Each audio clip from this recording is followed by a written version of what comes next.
Now, here's another very simple recipe for tuna omelette and ginger and lemon tea. So what are the ingredients? 1 can of tuna, 3 pieces of eggs, a little amount of salt and pepper. Mix it and put garlic powder and oregano. Then again mix. Slice 1 medium size of onion in a round shape. Prepare your oven or, by the way, your gas stove. And once it is heat, you can put a little amount of oil. Saute onions. Do not overcook. And put now your tuna mixture.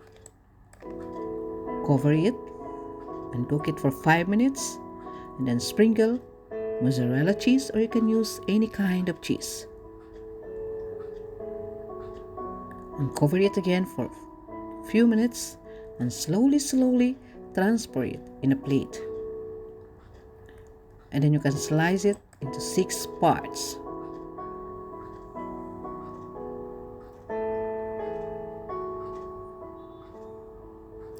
Now it's ready to serve.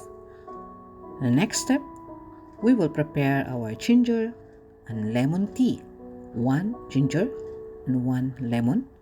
Just slice it. And we need a little kettle, or you can use any pan.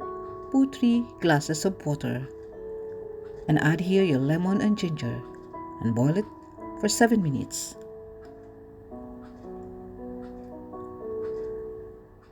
After that, put it in a mug.